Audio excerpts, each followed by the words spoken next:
Don't tell me what to make. I don't care about your take. It's my channel, and I do what I want.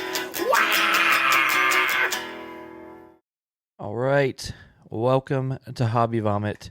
It's me, Matt, and I am back for a pretty exciting video.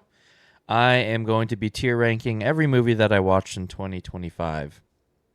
So, yes, as you can see on the screen, we've got all of the movies lined up, just randomized, not in any particular order. I watched 70 movies last year. If you saw the video that Pat and I did ranking our top 10 of the last year, yeah, I don't know. Might be different than this. We haven't done that video yet, but I'm not sure what order things are coming out. We might be doing top of 2025, and also, tier lists are tier lists and rankings are rankings. I feel like you could do them 5 times in 5 days, and things might change, but we'll see.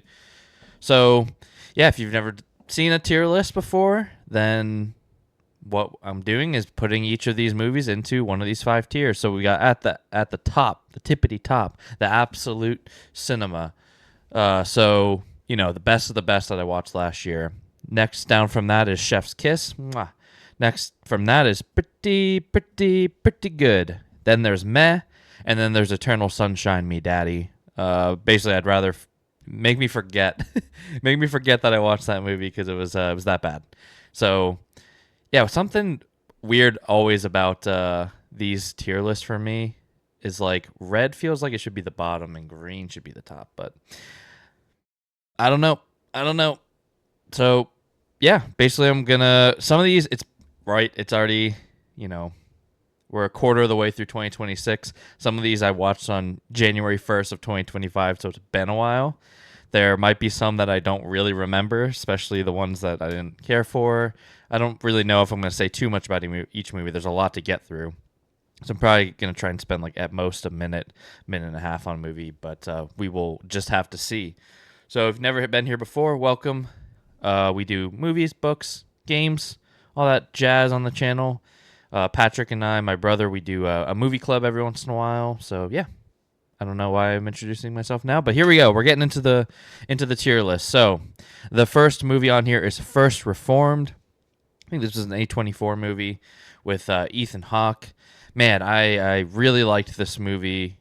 It was tense, really interesting ending, and Ethan Hawke's performance was excellent. So right now, this is going to be our first Chef's Kiss. So we'll see. I might within each tier, I'm going to try and rank them as well, but I might be moving things as we go along.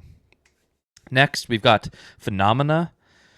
This was one of our movie club movies. Interesting horror movie with oh man, blanking on her name. She's the Jennifer Connelly, where she can kind of like tap into bugs a little bit from what I remember. It was okay. Yeah, it was like bottom of pretty good. Yeah, bottom of pretty good. It was okay. Then we got The Others by Nicole Kidman. Kind of a ghost story of sorts, a mystery, and excellent performance by Nicole Kidman.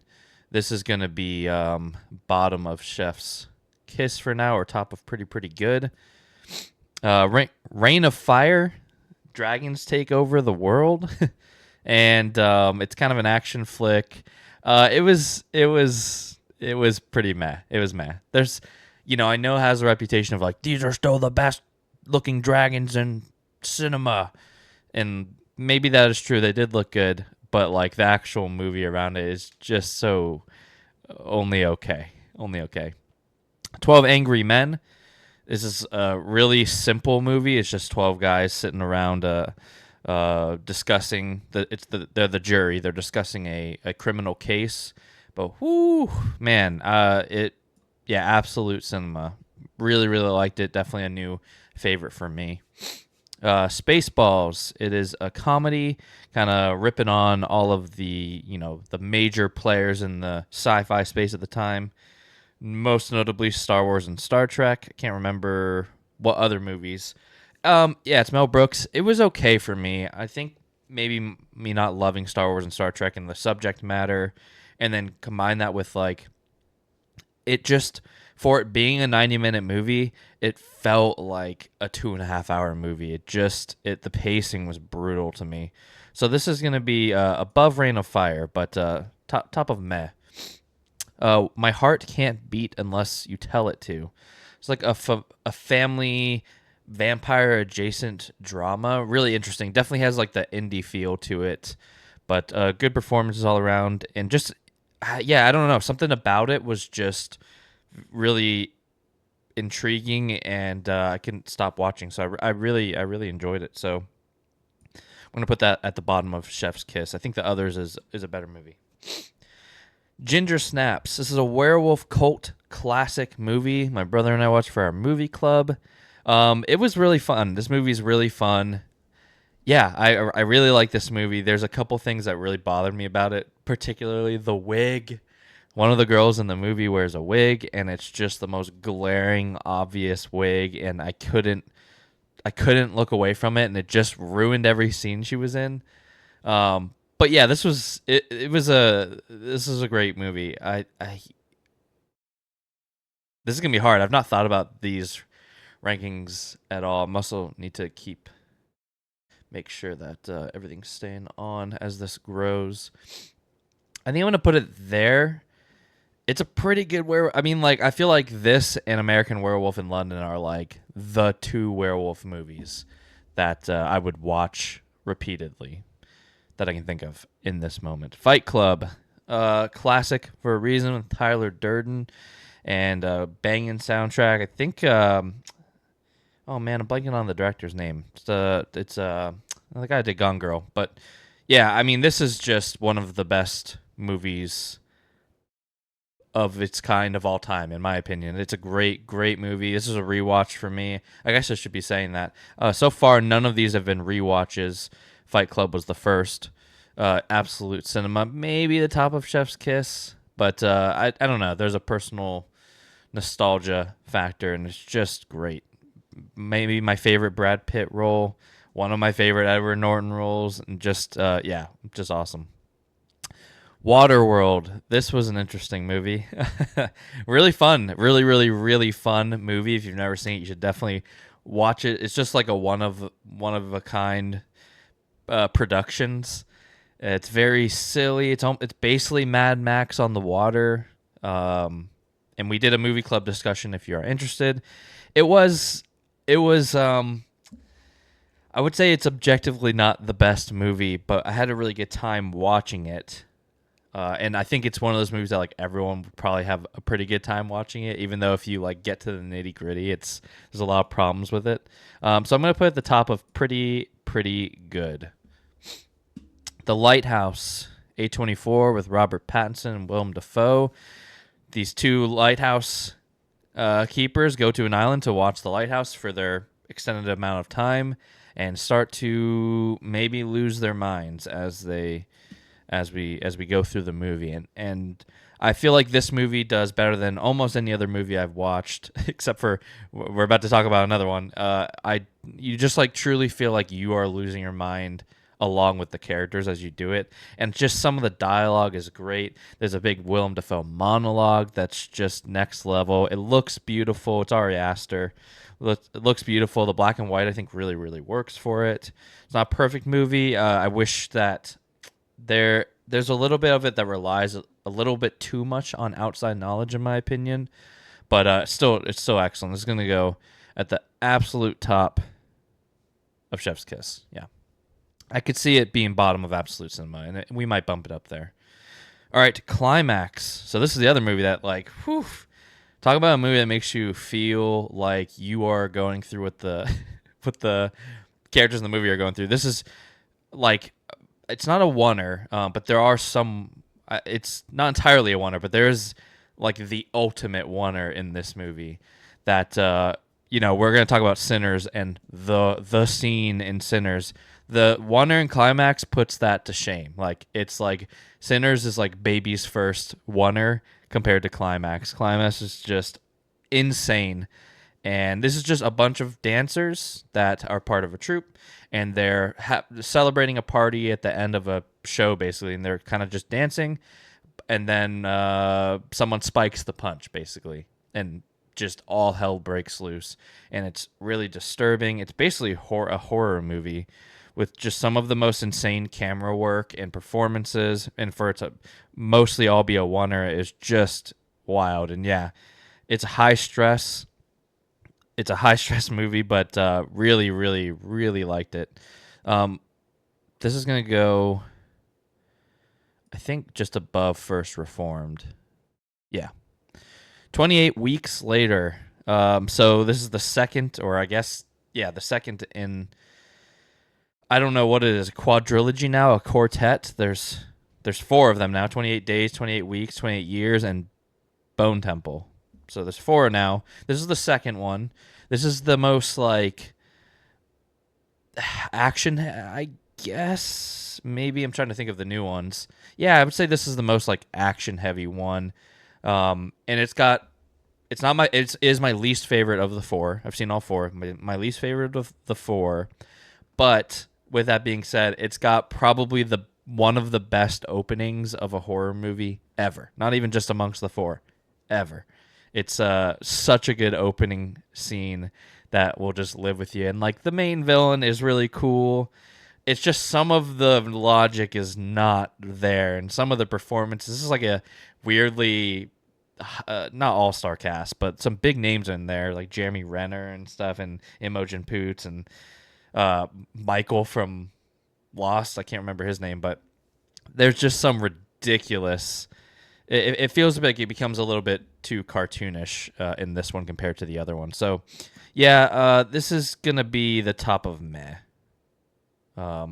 And yeah, I guess if we're looking at this now, I can kind of get into the absolute cinemas are like 5 stars, bordering on like 6 stars if I could. Chef's Kiss is like 4.5, pretty good. It's like 3.5 to 4, and Mez are like 3s. Okay, well no, that's not fair. This is better than. I'm trying to think because Eternal Sunshine. Those are like the worst of the worst. So like, I think these are like two. I don't know. Maybe Rain of Fire goes down there, and we call this good. I think I'm gonna do that. Yeah. Yep. These are probably like 2s and below. Eternal Sunshine, me. All right, The Hateful Eight. I love The Hateful Eight. I know Tarantino's getting a lot of crap right now, but I loved Quentin Tarantino. The Hateful Eight is an interesting one for me. I've seen it quite a few times, and oh yeah. So I didn't say which ones were rewatches. So far, The Lighthouse was a rewatch. 28 weeks later was a rewatch. I would say my enjoyment of Lighthouse went up on a second watch. My enjoyment of 28 weeks later probably went down a little bit. And then Hateful Eight, this is one of those unique movies I think genuinely just gets better every time you watch it. And it's the fourth or fifth time I've seen it. Insane performances, just like you come to expect with Tarantino. Yeah, I just think this is one of my favorite Tarantino movies, which is strange. I know this is not usually on people's top of their lists, but I just think it's excellent and pretty well paced. It's a little slow, but to me, the score just heightens it, and yeah, it's just like a fun, not murder mystery, but it has that feeling. So yeah, had a really good time with The Hateful Eight.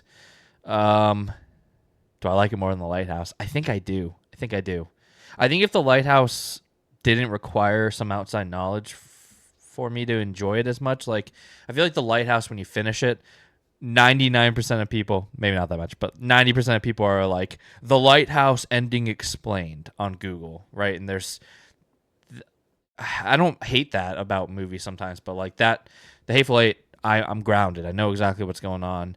I don't need to be like, well, you didn't define it well enough in the movie, so I need to look up like interviews for you to define it for me, or I just need to have more knowledge of the source material you're referencing, which I don't know. That's just like a personal thing for me. It does knock it down just a little bit. So Hateful Eight's going to be an absolute cinema. Shelby Oaks. Shelby Oaks is a horror movie. You'll see I've watched a lot of horror movies this year.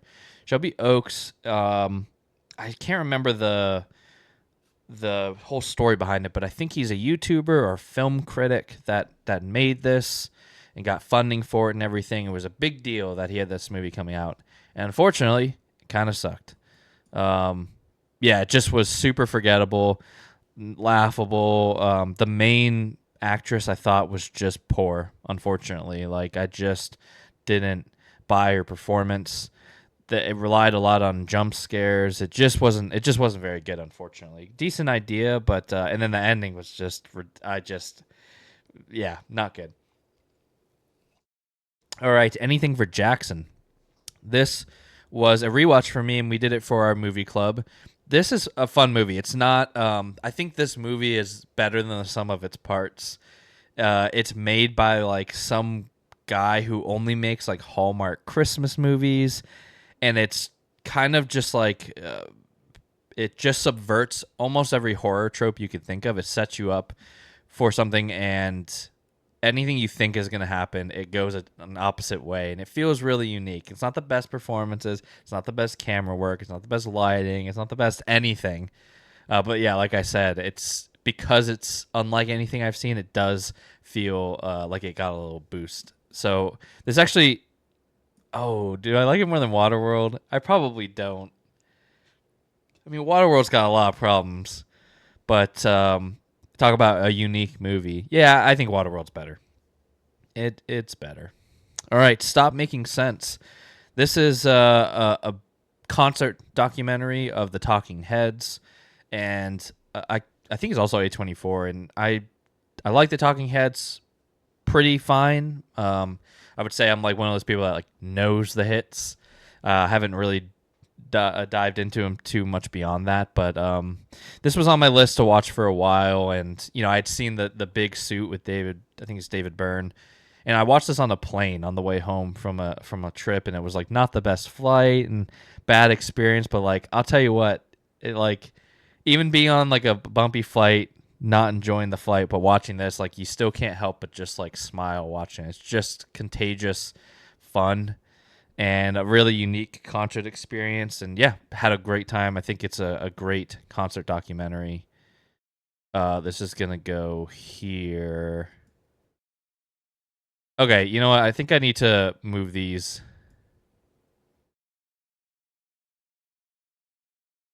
I'm gonna move these down. This feels good. This feels good. Weapons 2025 was my 20 was one of my was leading 2025 movie of the year for me for quite a while. I went and saw this twice. I thought Barbarian was pretty good, liked it, but you know wasn't in love with it. There were things I really liked. I liked the mixture of humor and horror, and so I was excited to see this. I thought the trailer was pretty good, didn't show too much. Especially going to see it, the trailer really doesn't show very much at all, which was great because I felt like I was still going in blind, and the viewing experience was not at all what I thought it was going to be. The humor is excellent, the horror is excellent, it feels unique. I would say, and I liked it even better on a second watch with knowing what I was going to be watching. I think my girlfriend came and she was pretty meh on it the first time, I think, and I think it was because of those expectations and the formatting. It's got a very unique, not unique, but just a different structure than you would expect for a horror movie.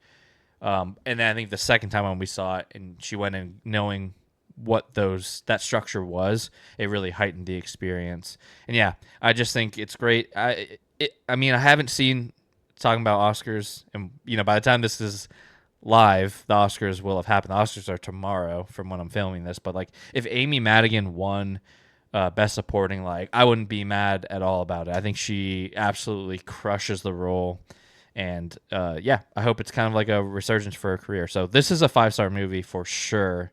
Really, really liked it. Not quite to the Hateful Eight level, and honestly, neither is Fight Club. I think Hateful Eight's better than Fight Club. Ooh, that's tough. I do think 12 Angry Men is better than. Yeah, I think this is. I think I'm happy with this. Okay.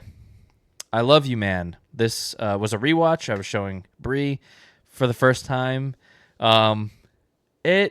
It's a comedy with Paul Rudd and Who is this guy? Jason Segel.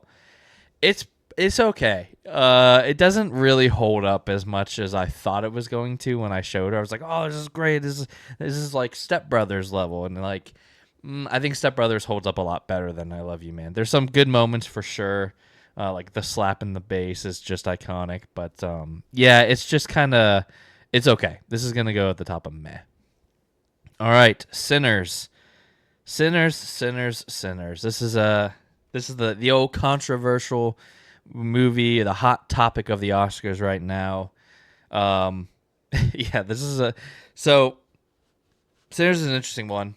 I'm not I as far as Ryan Coogler goes, I've only seen Black Panther 1 and I don't even remember. I think he directed Black Panther 2. I can't remember.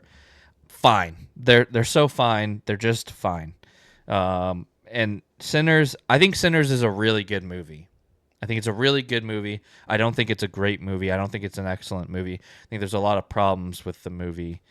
It's too long.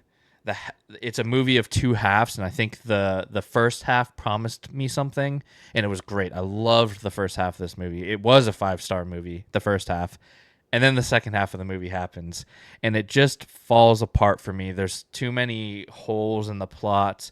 The characters make decisions that don't make sense, and yeah, it just falls off the rails a little bit too much for me. Not horribly. It's just it does tank the score a bit for me.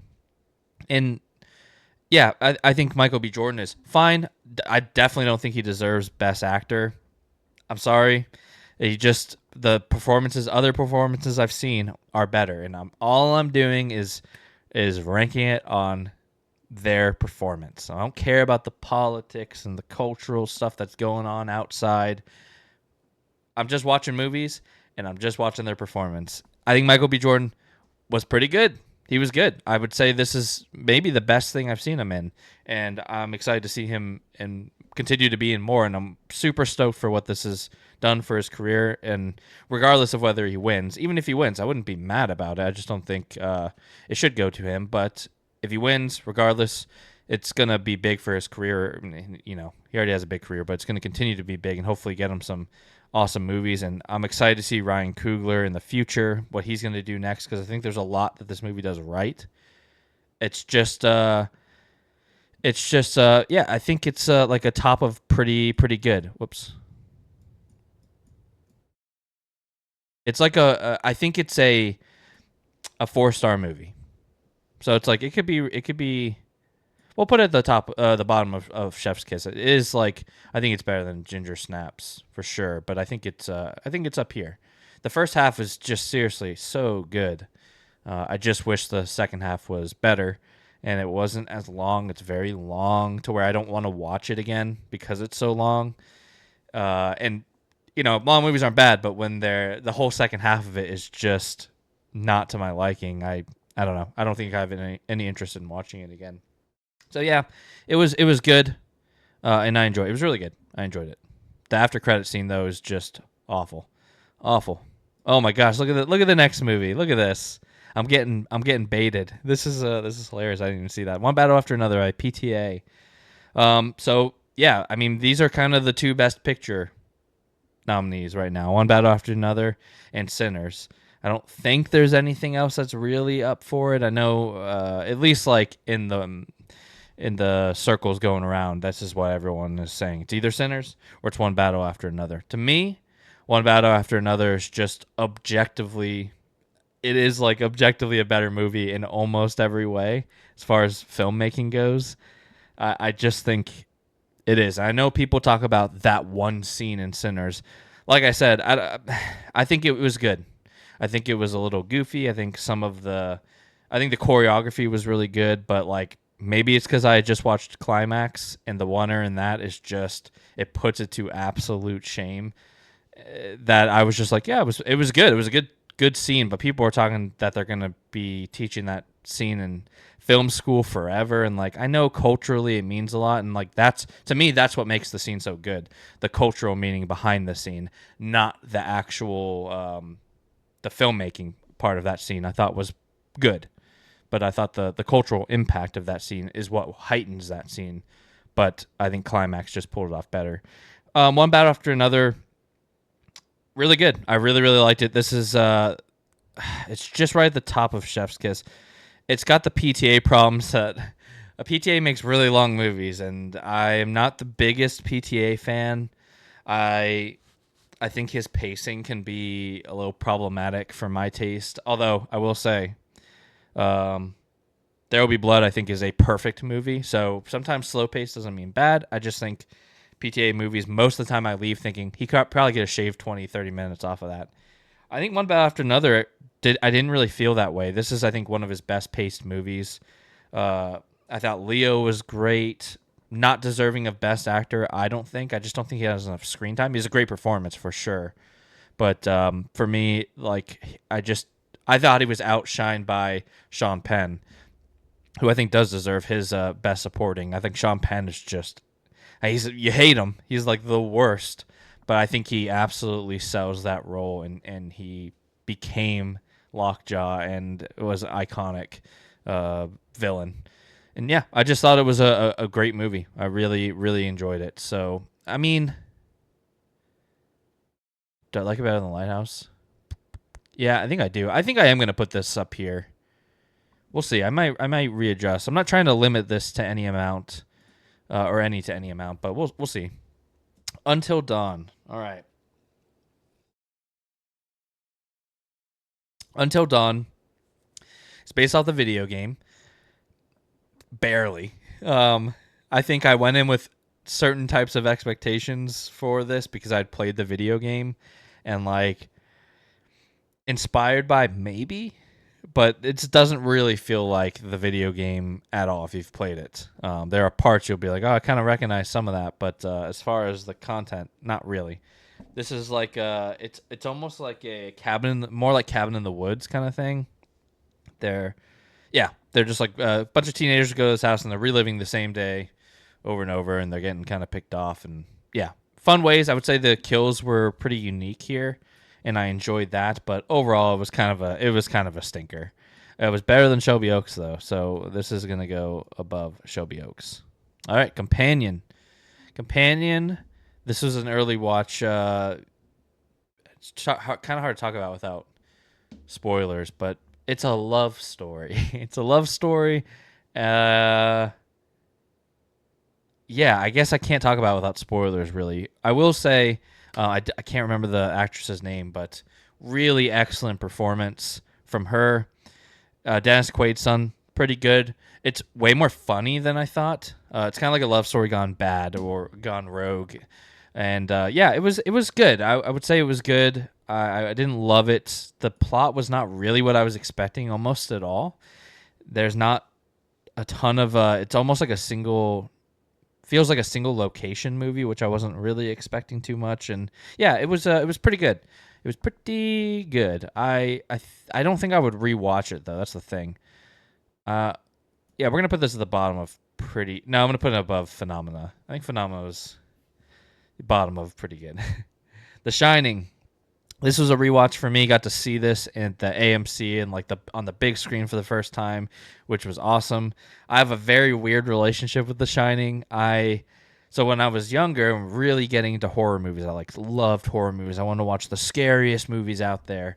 And when you go on to search horror movie lists, what do what's at the top or in the top 5 of like basically every scariest movie of all time list? It's The Shining. And so I was like, oh boy, we're getting into it. This is going to be terrifying. And like, it's not. It is in a certain way, but it's not in the way that I was expecting. I was expecting to be really scary, and it's more just like horrifying in a different way. And so I was really disappointed the first time I watched it. I did not like it at all. I was kind of bored. And yeah, I just didn't appreciate it for what it was. This is my third time seeing it. So the second time I watched it with the right expectations, knowing what I was getting into, loved it. And then this time I saw it after having read the book by Stephen King, and I liked it even more. It's just yeah, I mean, it's not a perfect movie, but I would say the performances are incredible. The camera work is great. It's just a great movie. And honestly, this time watching it, I would say The first time I watched it, I was just disappointed. The second time, I was like, Jack Nicholson's performance was the best thing. And this time, I was really more focused on Shelley Duvall. I think she absolutely crushes it. And yeah, this is just an awesome movie. I think this is ooh ooh this. I think I put it below Hateful Eight, which is crazy. I know. No, I don't know. The thing is, I feel like at this point, I'd rather rewatch Hateful Eight. Yeah, I'm leaving it. I know that's probably a little controversial, but that's okay. They're both great movies. I think The Shining is probably objectively a better movie, but like right now, if you're gonna say you're gonna sit down and watch a 2.5 hour movie, which one do you want to watch? I think I'd rather watch The Hateful Eight. All right, A Real Pain. We did a movie club video for this. Two, I think they're cousins, go on like a pilgrimage, and they go to they kind of go see like the Holocaust museums and the concentration camps and everything, and kind of just very different people being forced together and to kind of bond and deal with their own problems, but in a way that they have to kind of deal with them together. Great performances. I really enjoyed this movie. Yeah, I thought this was a good movie. It was a really fun discussion to have with the boys. So this, I think this goes right there. Yeah, I really liked it. All right, 28 years later, I saw this twice. I can't remember if it came out last year. I think it did. So I've seen this twice, watched it once in theaters, and then once again before Bone Temple. I gotta say, I think this is, oh man, this is also a movie of two halves a little bit. I really love both halves, but the first half is the stronger of the two.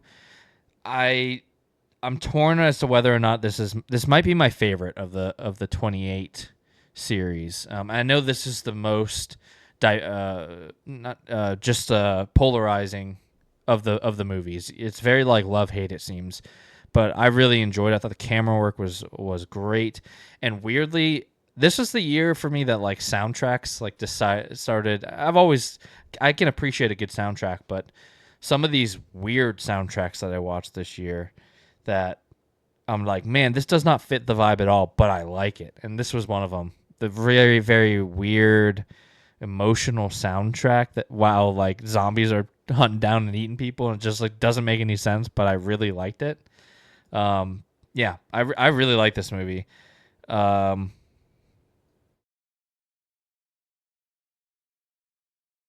yeah, I think it goes there. I think it goes there. Really, really enjoyed 28 Years Later. I think it's a great movie. Nosferatu. So this, I think, was the first movie I watched last year because I think it came out last like Christmas. Oh, we're talking about a movie of two halves. Man, the first half of this movie is like maybe peak. I think it's not Ari Aster. It's oh, what's his name? It's the witch guy.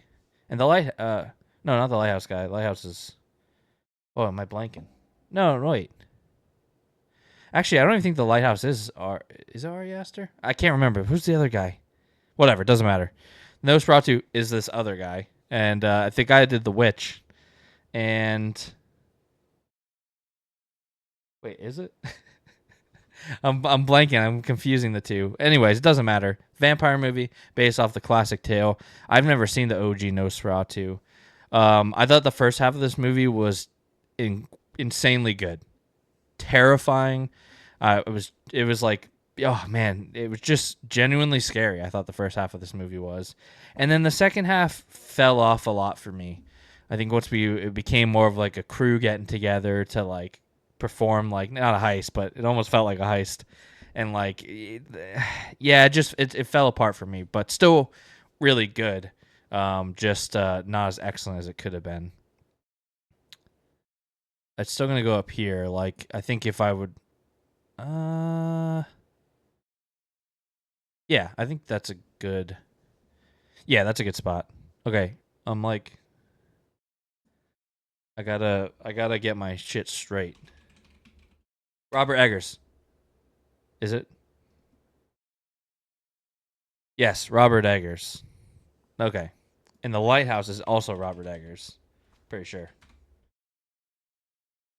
Let's see. Tell me, Google. Tell me. Why? Robert Eggers. Yeah. Okay. Yeah. Because Ari Aster is Hereditary and Midsummer and Beau's Afraid, and then yeah, I think his movie's gonna be on here too. His other one. Oh my gosh, what the one that just came out? Well, we'll get there if we get there. Maybe it was the year before. Anyways, no, here it is, Eddington. Okay, focus. Superman. This is actually the first Superman movie I've ever seen, and I gotta tell you, was pretty surprised at how much I liked it. Especially with like, I I'm not the biggest superhero movie fan. There are some great ones out there, but I definitely feel the fatigue. And we're doing another reboot of like the DC universe. We're doing it with James Gunn, who it's like James Gunn is good. I think he clearly loves the material, but I feel like we might be falling into another Taika Waititi or another Josh Whedon, where it's just like, oh, Iron Man is, Tony Stark is this character. In Iron Man, Tony Stark is who he is through all of the MCU. But then slowly, as we moved through the MCU, every other character kind of just became another Tony Stark. They all started having the exact same sense of humor and the same jokes, and then it just became, everyone's just the same character. And now I'm afraid that we're doing that with Superman. We get the James Gunn jokes. It's just Guardians of the Galaxy humor again and again. And so it was really good though. I did like it. It's not perfect. It's not even close to perfect, but I did like it way more than I thought I would. So this is going to be at the. Let's see. This is tough. All these like middle movies are going to be tough. I I think it goes there. I think it goes there. That's what I'm saying. It's like a lot of these are like kind of. I would say like most of the movies I watched last year are, or all of these here are like kind of in the like. They could be a 4 on one day, could be a 4.5 on another day, kind of thing. Maybe like a 3.5 to a 4.5. All of these in here, so it's kind of hard. All right. What is this? Oh, Jennifer's Body. Jennifer's Body. Finally watched it. Another cult classic. It's kind of been having a resurgence. Never saw it when I was younger. And yeah, I just decided I would watch it. And it was fun. I had a good time. It was it was fun. I could see why it's become a cult classic. But like it's nothing like if we're talking about that versus like Ginger Snaps, I think Ginger Snaps is definitely more iconic and memorable to me than Jennifer's Body. So yeah, this is down. This is like down here. Yeah, A Christmas Horror Story. We did a movie club for this on the channel. My brother and I. This is a Christmas horror anthology movie, which had some unique ideas. It definitely felt like a low budget kind of indie take on it. It was okay. It was meh, I would say. I think like when I'm looking at this compared to Until Dawn, which had like a full budget, I think A Christmas Horror Story pulls things off better and is more impressive. And I love a good anthology movie. It's just kind of fun to watch anthology movies, but it's still just meh. So it's gonna go there. All right, The Long Walk. This is a Stephen King adaptation. I got to read it before I saw it, and I thought they did a pretty good job for the most part of adapting what would kind of be hard to adapt. It's just a bunch of boys walking and talking, and I was worried they wouldn't stick to the material as much, but they did, and I think it probably suffered for that because not a lot of people went and saw it because it's a pretty gruesome movie, and at the end of the day, it is just a lot of walking and talking. But I think they pulled it off. And David Johnson. So the two stars of this movie are David Johnson and oh my gosh, I'm blanking on the guy's name. Some guy's son, some guy. And I think David Johnson is like generational talent. I've only seen him in Alien. What was it? Alien Romulus, and now this.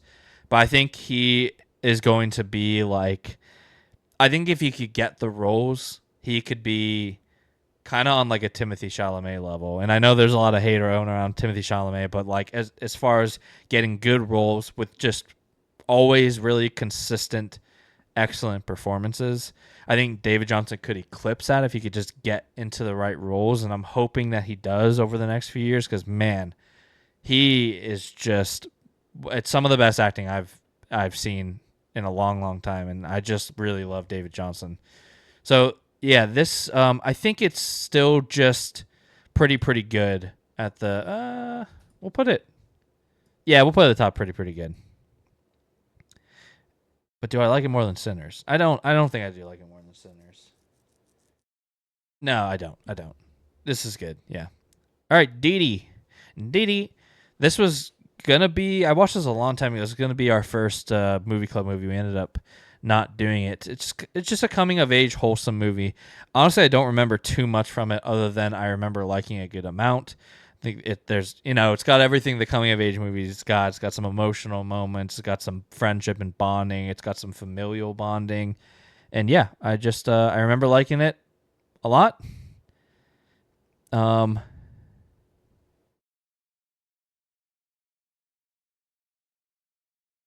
we'll put it, but we'll put it below Sinners. I think tough. All right, Frankenstein, another Oscar nominee.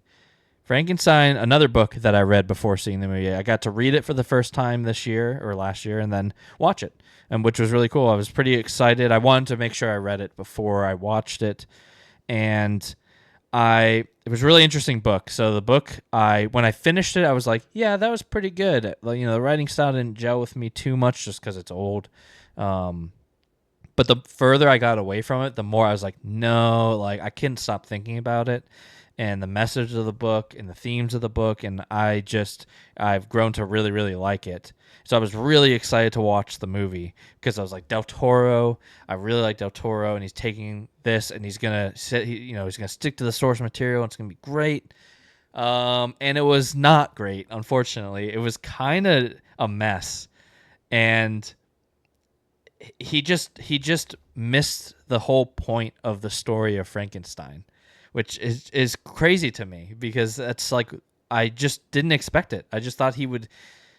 The whole thing with Frankenstein is like who's the man, who's the monster, and they both are both kind of thing in the book, in the story.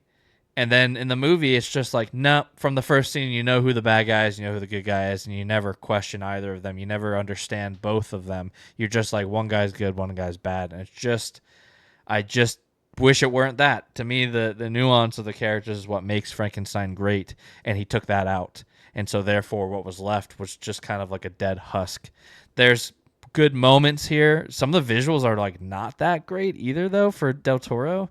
Some of the CGI was really not great. I don't know. It just this would be kind of bottom of the barrel Del Toro for me. It was kind of meh, honestly. Oh, which is crazy. I do think Jacob Elordi was excellent though as the monster. Yeah, I mean, I think it's at meh. It's way too long. Yeah, it's just meh. Leave it at that. Although I will be happy if it wins best costume design. The costume design was really, really great. Okay, The Conjuring. I don't even remember the last. Is it Last Rites? It might be Last Rites.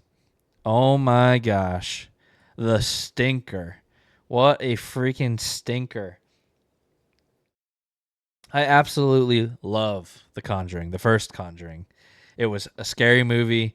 I love James Wan for the most part. I mean, like, he's never made perfect movies, but like I love Saw, I love The Conjuring. I haven't watched a lot of his newer movies. I even like Malignant, even though it's silly. But I like the first Conjuring a lot. It's one of my favorite scary movies, modern scary movies. And I thought 2 was pretty good too. I think there's a lot of good moments. And then I don't even remember if this is 4. I think this is 4. And then there's like the Annabelle shit and the Nun shit as well. But basically, it's just 1 and 2 are good. That's it. And all the Annabelles are not good. 3 was just awful. Oh my gosh. I don't even remember. I think 4 is maybe better than 3 because 3 was so bad. I seriously wanted to like scrub my eyes. I couldn't believe how much they botched it. At least in this one, there's like some scary moments, I guess. but it's just ridiculous. And the ending, oh my gosh! Like I was sitting there laughing in a theater in a horror movie that's not supposed to be funny, but it's just so ridiculous. It is. This is, I think, as of right now, this is the worst movie out of all of these. Yeah, yeah. Okay, Hundreds of Beavers. This is a very unique movie. It's black and white, kind of. I don't even know what the style is. It's like all like instead of there's no dialogue. Instead, it will come up with like the words, kind of like an old timey film of a guy. It's almost like a video game narrative. Like he's trying to acquire something, and in order to do that, he needs to save up X amount of some kind of currency, and he earns some of that currency by hunting these beavers and turning them in for their pelts or their furs or whatever. But the beavers are all in like mascot costumes, and it's just a very well made and unique movie. I would say it felt maybe a little long, a little too long for what it was, but I was thoroughly entertained and definitely appreciated that it was a unique movie going experience or movie watching experience. I watched it at home, but yeah, we'll put this at the top of pretty good. Okay, The Ugly Stepsister, another movie, Hobby Vomit movie club movie that Patrick and I watched. This was a body horror movie. I don't remember what country it's from. I want to say it's almost like Switzerland or something like that. I can't remember, but kind of like a retelling of Cinderella, but from the ugly stepsisters or the evil one of the evil stepsisters point of view, and yeah, it was pretty good. Like a lot of the horror elements were really good. The body horror, the practical effects were really good. It was pretty well acted. I had a good time. It was fun. It was funny when it was meant to be funny. It was gross when it was meant to be gross. And like, yeah, I think it was pretty good. I really liked it. So it's gonna go. It's I do I like it more than better. Ooh, this is kind of tough here. Yeah, it's more. Yeah, I would say it's kind of like anything for Jackson in the sense of like it felt like a unique horror movie, but I think it's filmed a lot better than anything for Jack. It's just made a lot better. So I think we'll give the nod to Ugly Stepsister. Okay, Casa Bonita Mi Amor. This is a documentary about the famous restaurant Casa Bonita that the Trey Parker and Matt Stone, the guys from South Park, bought in Denver. They kind of like saved the restaurant. So if you've never been, you should go. I went with my brother and our girlfriends. We went and took a trip there, and he had been. I think he'd been before. Really loved it. Wanted to go back and show us. And it's like just this weird, almost like kind of like a small amusement park restaurant. Like it's like the Disney of Denver, kind of, where there's cliff divers, there's a puppet show, there's live actors that you can go up and things for kids to do. There's a gift shop, and it's a whole thing. Very interesting and unique. I would say like I had a good time. Glad I went. I don't know if I feel the need to go back, but like it is like a marvel that it's worth going. It's not the best food or anything, but like it's unlike anything else you've seen. And so then after we went, we watched the documentary about the two South Park creators. It was basically going to close down during COVID, I think, and so they saved it. And it's about them saving it, but how everything that can go wrong does go wrong. And they thought they were going to spend X amount of money, and they spend a lot more than that, and kind of the problems of all of that. And yeah, it's a good documentary. I'm not a huge documentary fan. It's hard for me to like. It's hard to put this somewhere in here because it's just a different type of movie. So I'm going to put it at the very top of pretty good. Okay, Tales from the Hood. This is a another horror anthology movie, like steeped in black culture, and it was a first watch for my brother and myself. We did. I think we did this and A Christmas Horror Story together. We did like an anthology double feature, and I really liked it. I think almost all, if not all of the segments were really great. I think they all had something important to say. It's filmed really, really well, and yeah, I'm sad I slept on it for as long as I did, and this will be one that I'm definitely going to be rewatching. So this is, I mean, this is up there for me. I really liked this. This is gonna go right there. Yeah, Tales from the Hood. If you're a horror fan, watch it. That's a If you've not seen it and you're a horror fan, especially if you like anthology movies, it's one of the better ones out there. All right, Carrie, OG Carrie, another. You'll see that. I mean, maybe not, but I've been into reading lately. If you've seen the channel and been reading a lot of Stephen King, so I'd never seen Carrie, but knew the general gist of the story, so I decided to read it and then watch the original movie. And yeah, it was pretty good. I think the soundtrack. This is one where the soundtrack I thought was just awful. It just actively hurt the movie. I think it was whoever the yeah. It just didn't work for me. I thought the main actress. I'm not remembering her name. I thought she was excellent. It definitely was an adaptation that wasn't the most faithful through and through, but it does a pretty good job. And yeah, I thought it was good. I thought it was a good movie. A pretty good movie. I think this is ooh. We'll put no, it's not Chef's Kiss. Chef's Kiss feels like it's the wrong term here. um this really is just like it's great, but that's okay. We'll put Carrie at the top of pretty good. Drag Me to Hell. Oh man, I love Drag Me to Hell, but I also understand it's not the best movie. But I love Drag Me to Hell. I'm blanking on the. Oh my gosh, what's the? There's too many names I need to remember. The director, I love. Oh my gosh, Evil Dead guy, Sam Raimi. Love Sam Raimi.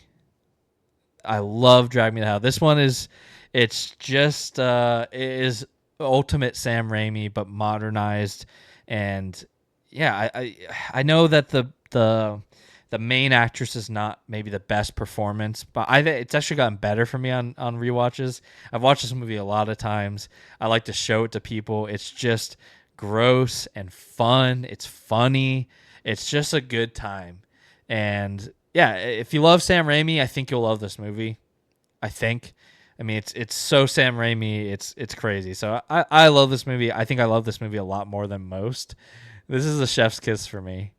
Um, this is yeah, I know. This is oh, where do I put this? I think I put it there. This is crazy. I know that might upset some people, but I do love me Drag Me to Hell. All right, The Running Man, another Stephen King adaptation that we went and saw, and I had read the book before. Really enjoyed the book. Has a extremely controversial ending, the end of the book. And Edgar, I love Edgar Wright. I was like, if anyone's gonna do it, and he should, it's Edgar Wright. He should do it. The ending, and I thought the trailer looked good. I think Glenn Powell was pretty well cast, and it was just okay. I liked it. I had a good time. It's a little long. It strays from the source material in ways. Kind of like I hate to be that guy. It's like if it would have just stuck to the book, it would have been better. But like I'm totally okay with admitting when things like I'm pretty sure. I mean, I haven't read Fight Club, but I've heard that the movie had made changes, and that those changes, and I'm pretty sure even Chuck Palahniuk says like are for the better. And like movies can do that; they can adapt something and make it better. But most of the adaptations I've watched, I'm just like, why are we making these changes? Like, if you just stuck to the source material, it would have been better. Frankenstein, Carrie, honestly, The Shining. Maybe not better, but just because I think The Shining is great. But yeah, it's just in the book. He's not necessarily Jack is just a bad guy from the beginning in the movie, but it's a decline throughout the book and something he struggles with. So you almost want to root for him a little bit in the book, and like that's what makes him such an interesting character. Something in the movie is great, but I would have liked feeling that way towards Jack in the movie. The Long Walk. The ending of The Long Walk was changed, and it wasn't as good. So, I don't know. It's just like I wish we would just stick to the source material, unless it really does feel like it needs its own thing. And The Running Man, it just feels so safe. It's such a safe ending, and I honestly think it doesn't ruin the movie, but it felt like it ruined the movie in the moment. So definitely not as good as The Long Walk. This is, I don't, yeah, it might be. I think it's gonna be here. I don't think it's meh, but like I would not be super excited about watching it again, just mostly because of its length. It's a fun time, but the length is hurting it, and the whole end I think is just not very good. All right, to Mickey 17, another book. I've not read this book. Have become a big fan of Robert Pattinson in the last couple of years. I think he absolutely crushes the performance here. This is a fun movie. There's a lot of satire in it and calling out of our current political situation in this movie. It's a sci-fi. I think this is. I'm blanking on the director's name. His first movie since is it his first movie since Parasite? I think so. I think it's the same director. It was pretty good. It's definitely not the level of Parasite, but like I had a good time. Performances were good. Memorable creature design. So yeah, pretty good. This is gonna go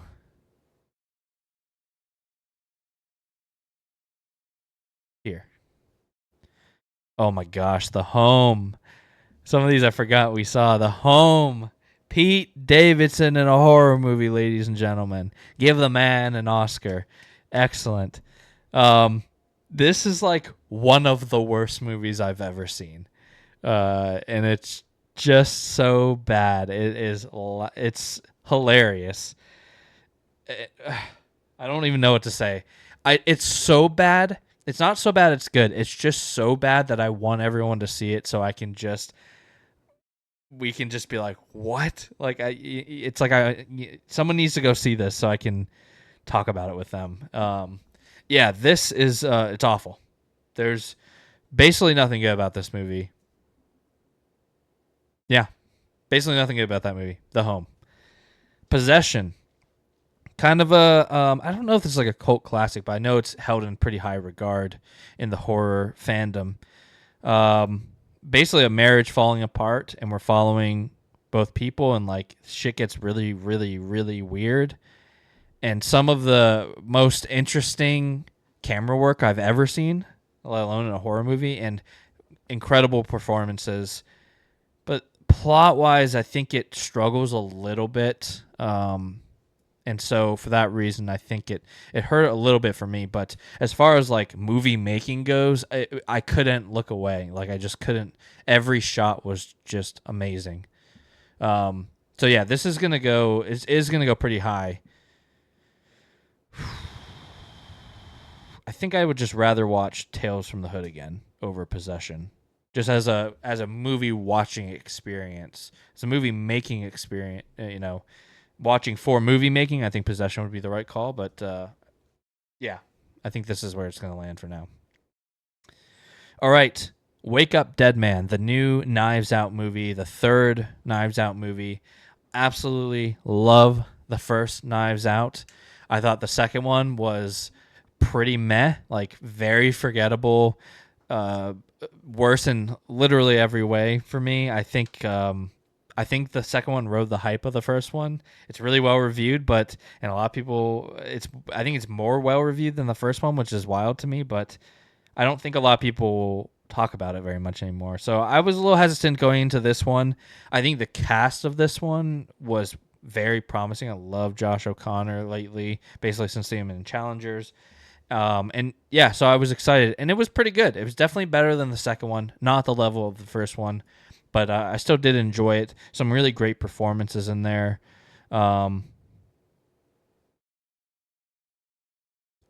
See, this is where it's gonna get kind of hard. Maybe right here. I think it goes right there. I might reorder these after we got everything on the everything out of here on the bottom. All right, Daddy's Head. This is another horror movie that we picked from Shudder just to watch. My brother and I, a horror movie. Also, pretty damn bad. Pretty damn bad. Kind of interesting creature design, a little bit, but almost nothing good about this movie. But better than it's honestly, it actually probably isn't. At least The Home has moments where I was like, I want to watch. I don't know if I was ever wanting to continue watching Daddy's Head. So yeah, The Materialists. Oh, what a stinker! What an absolute stinker of a movie. This movie sucks, and I don't know how people love this movie. It's horribly acted. The script is terrible. Like it's just the messaging is bad. It's just bad. It's just a bad movie. I wish I had not seen it, and I would have rather watched a lot of these movies over it. It's bad, guys. I mean,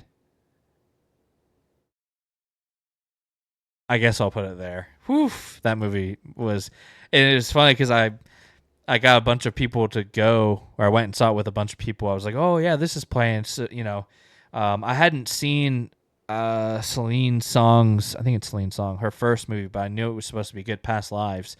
So I was like, it's kind of like it's being pitched as like a romantic comedy a little bit. From her, I thought the trailer looked pretty good. So we all went and saw it, and then we were all at the end kind of like, did anybody else like hate that? And everyone was like, yeah, that sucked. And it did. Yeah, it just sucked. What a waste. All right. From horrible to excellent, Warfare.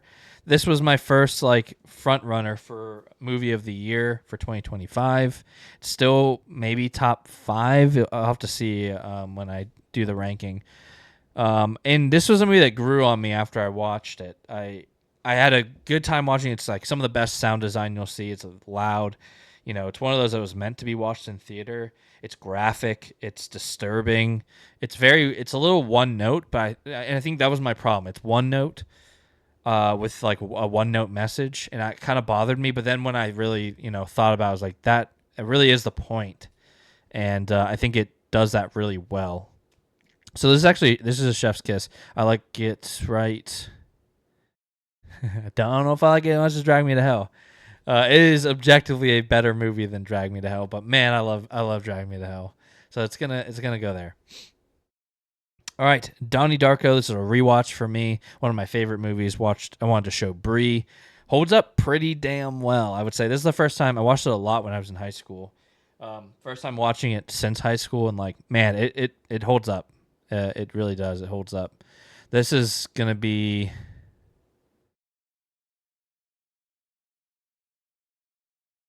right there. I might move some of these up. Like I think Lighthouse and Climax, and even Donnie Darko could go up here. We'll see. We'll see. All right, Fantastic Four. I don't remember what the subtitle is, if there is one. The Fantastic Four. Family is the movie. Another MCU, or I think this is MCU stinker for me.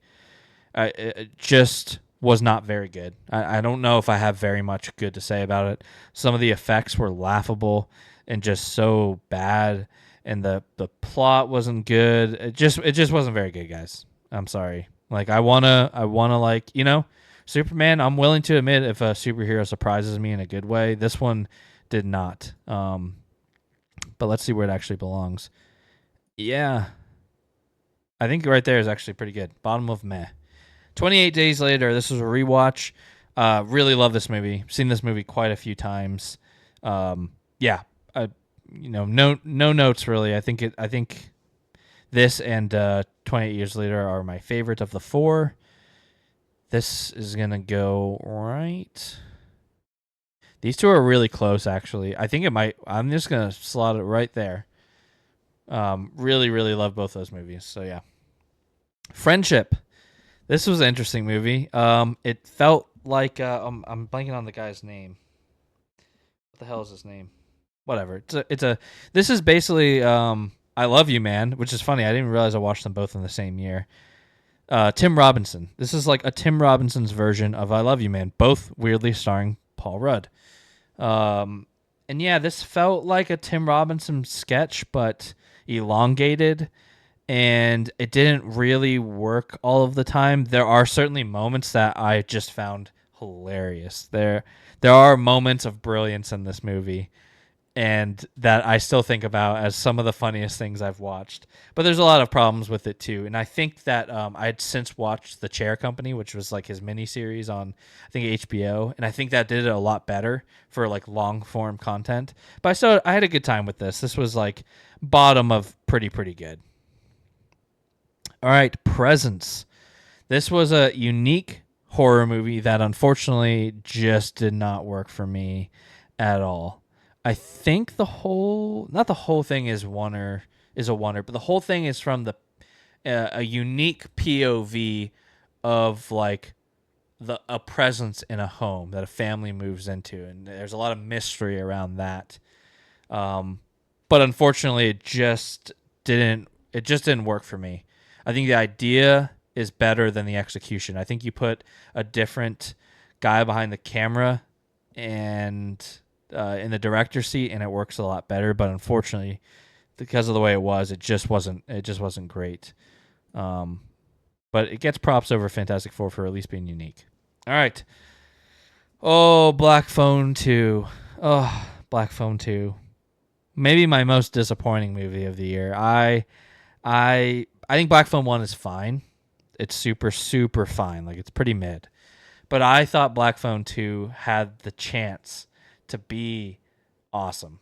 Thought the trailer felt like there's some good ideas. It goes in a very unique direction. It feels like it's going to be Freddy Krueger like. Seemed like it's going to be really fun. And unfortunately, it just sucked. It sucked. Everything about it basically sucked, and it just was terrible. It was terrible.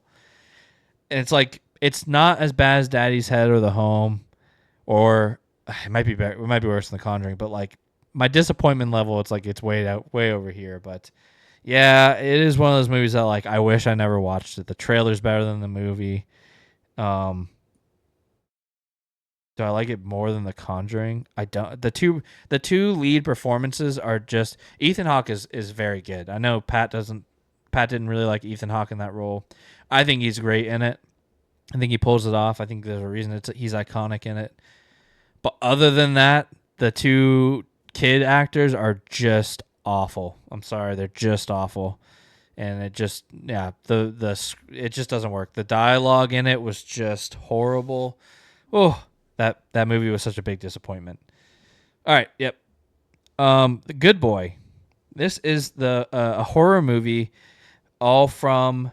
It's not the point of view of the dog, but you are only following a dog around, as its owner is kind of living through a horror movie. So really unique.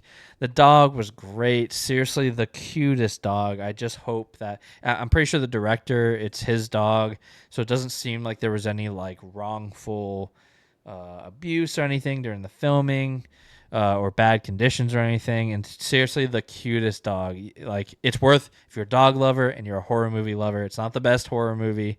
It's not the best movie, but you get to watch 90 minutes of a dog being real fucking cute, and it's worth it for that alone. And yeah, just very unique. I would say really unique. I don't have any interest in watching it again, but like I wasn't mad that I saw it. But it's still just meh, unfortunately. Okay, Horrible Bosses. This is a rewatch for me. First time showing Brie. It didn't. Another movie that I thought was funnier than it is. It doesn't hold up as well. Yeah, it just doesn't hold up as well. It just was. It's okay. I think I would rather, like, if I were to watch. Ooh. I probably would rather watch Horrible Bosses over I Love You, Man. But both kind of fell into that, like, didn't age the best. Yeah. Like, yeah. I think just right there. They're fine. Back to the Future. Got to see this on the big screen, which was really cool. I think it was my first time seeing it, which is crazy. Or if I think it was. It's one of those that, like, I'd seen clips enough to where it feels like you've maybe seen it and like rode the ride at Universal Studios, but I think this was my first time actually watching it, and it was really good. You know, it just is like a capital M movie, Hollywood movie, and you totally see why it's super iconic, and you just have a good time. There's some weird, like a little bit of weird, like incest stuff going on, and they're like joking about it, and like it kind of is just like, yeah, that's kind of funny, but we're really going hard on this incest stuff, and yeah, it is what it is. But yeah, I think that other than that, it was a really really good movie. So this was a great movie. Oh man, yeah. I mean, that feels right.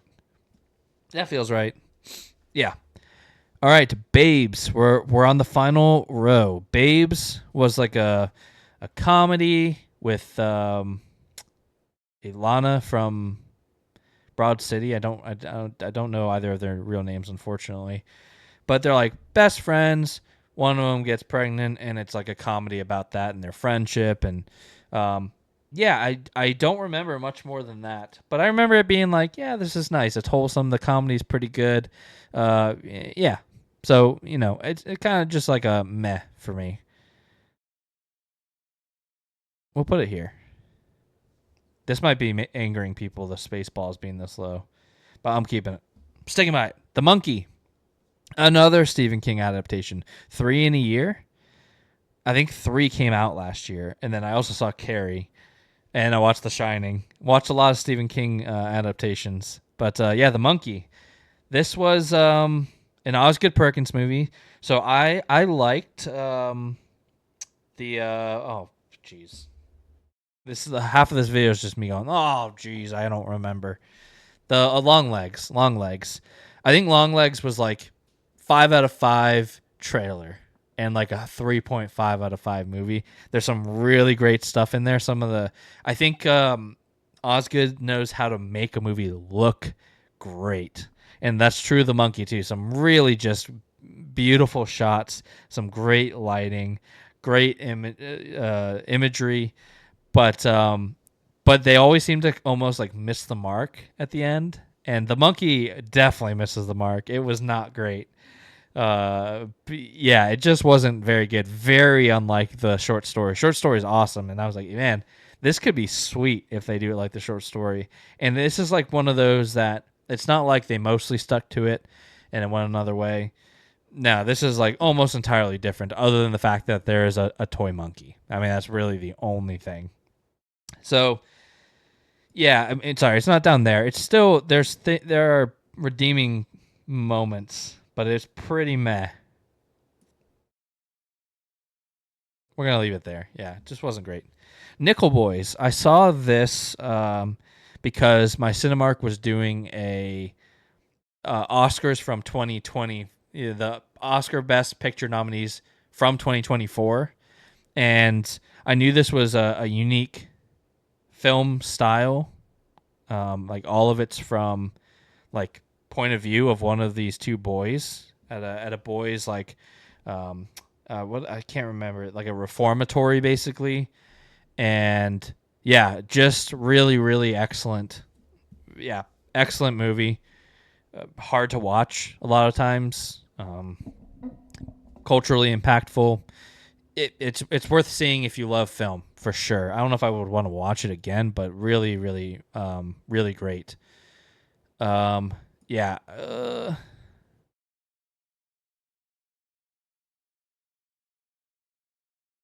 We're gonna leave it there.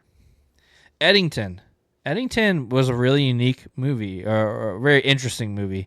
It's like it's a COVID film, which like nothing gets me less excited than a movie focused on COVID.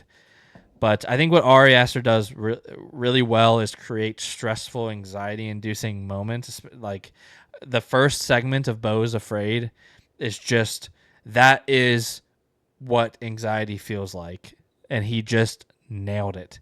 And he kind of, I think, I don't know. I think Eddington has, I think it has a lot of problems, but it's really just sat well with me since leaving the theater. It's just, I think for what it did, I think I thought he handled it well. He kind of he put the magnifying glass on all sides, which was good, I think.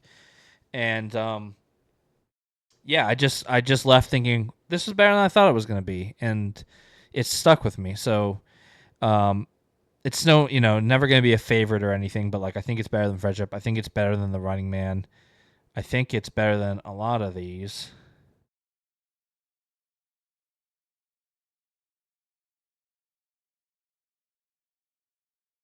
We'll put it at the top of pretty good for now. All right, K-pop Demon Hunters, the Marvel that's going around. Banging soundtrack for sure. No, no notes on the soundtrack. Every song's great. Every song's really catchy. Um, as far as the animation's great. I think the story is just a little surface level, a little too surface level, and there's some inconsistencies in the plot a little for me. But like overall, I had a great time. The songs are still stuck in my head. If Golden doesn't win Best Original Song, there's no hope for the Oscars at this point. But yeah, I thought this was ooh.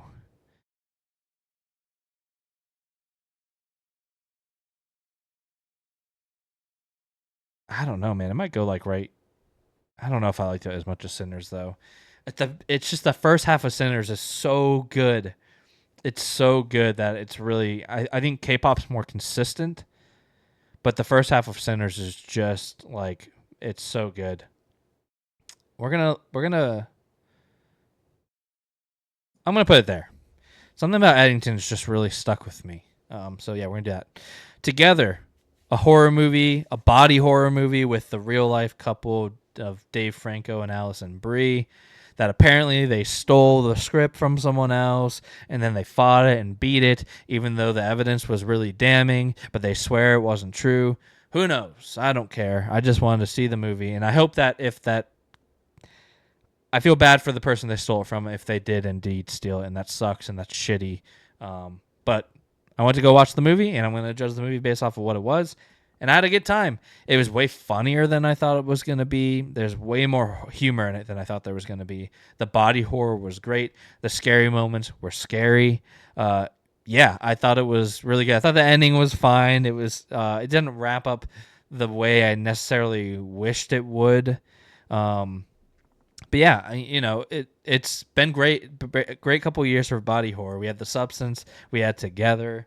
This is not at the same level of The Substance, but I had a really good time watching this. So this is gonna go.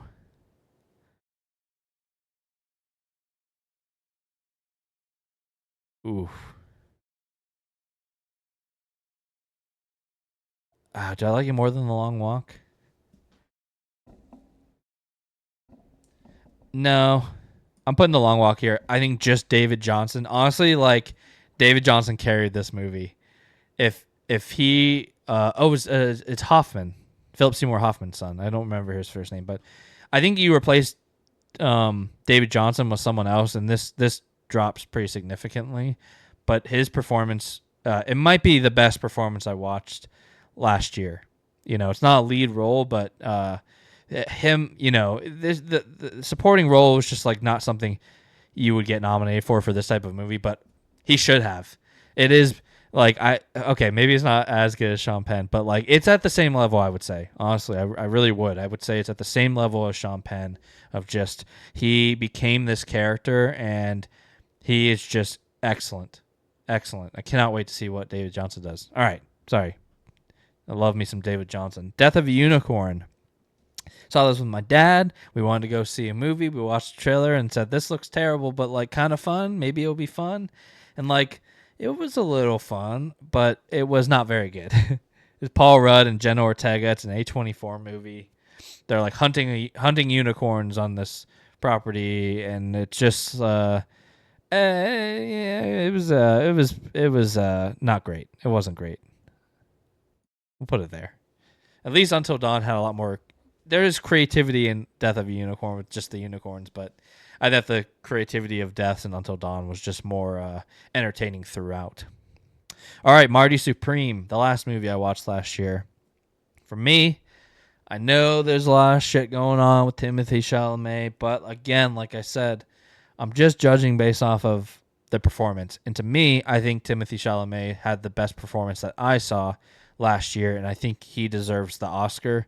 I don't think he's going to win it at this point just because I don't think that's what the Oscars is. I think they hear too much noise and they vote for what they think is the right pick, like as far as reputation goes, rather than just what's objectively the best performance. But who knows? Um, I thought this movie was great. I mean, this was my only 5-star 2025 release that I saw. Um, yeah, I just thought it was excellent. Yeah, I don't really have any notes. I think Timothy Chalamet is generational talent. I've thought that since Call Me by Your Name. He's been amazing in everything I've ever seen him in. Even things that I was like, there's no way he can pull off Willy Wonka, and he does, which is like you can hate him all you want. I think he's a great actor, and yeah, I thought Marty Supreme was great. It's the classic. Same. I'm trying to remember the brothers' names, just one of them. But if you've seen like Uncut Gems or Good Time, it's kind of like that. And as far as like bad characters, um, not bad character work, but like they are like not the best people. So bad guys in really just stressful situations. The whole movie is stressful. There's a bunch of people yelling over each other. But I thought the pacing of this one was personally better than the other two. For some reason, people just want to love to hate on this movie, and it is what it is. But I thought Marty Supreme was excellent. Bring Her Back. Oh my gosh, I loved this movie. I love Talk to Me. I thought Talk to Me was awesome. I think okay, so here Bring Her Back was a 5-star movie until the last like 5 minutes for me. And the very ending just did not go the way I wanted it to. And I just feel like it tanked the score for me a little bit. But Sally Hawkins, this is like her Toni Collette Hereditary moment. Just insanely good performance, and the horror elements were great. Some of the imagery I'll never forget. Yeah, I just loved this movie. These two brothers, I don't remember their names either, but I'm in for at this point. They're 2 for 2 for me. Whatever they want to make, I think they're doing a Talk to Me sequel, which is fine. I wasn't excited for this movie at all because I wanted the Talk to Me sequel, and I thought the trailer to this movie looked not very good. I thought it looked only okay, but I was like, I'll still go see it, and I was blown away at how much I liked it. So I actually really want to rewatch this movie, but this is yeah, Chef's Kiss. Um,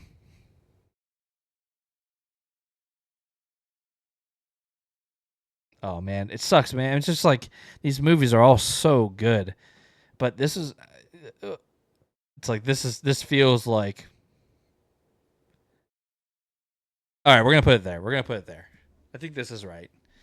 Really love to Bring Her Back. Um, I put Chernobyl on here. Why did I put Chernobyl on here? I guess just because it is. I don't know why I put this on here. But Chernobyl, let's rank it. It's the mini series from HBO. I finally watched it, and it was pretty good. Pretty good. Yeah, I don't have too much more to say. It was the graphic moments. It basically got to the point where it's like I almost just think it would have been better as a documentary. Didn't really need to be a mini series. It went on a little too long, but it was so good. It's just one of those things that like everyone says like it's one of the best series of all time. I don't know if I agree with that. It was pretty good. Um, we're gonna put it right there. Okay, VHS Halloween. Oh yeah, this is what we did. Did we do 3 anthology movies? Maybe we did. I can't remember. But VHS Halloween is another anthology movie from the VHS series. They're all anthology movies, and this one, all the movies were based off of Halloween themed movies. And sorry, each segment was a Halloween themed segment. They're not based off of Halloween movies. But yeah, I had a good time with this one. I think this was a return to form for the series. Thought one and two I think are the best, and then they really fell off I think. And this is the first time that I've watched one and not been disappointed. So yeah, it was pretty good. It's not the best thing ever, but like I had a good time. We'll put it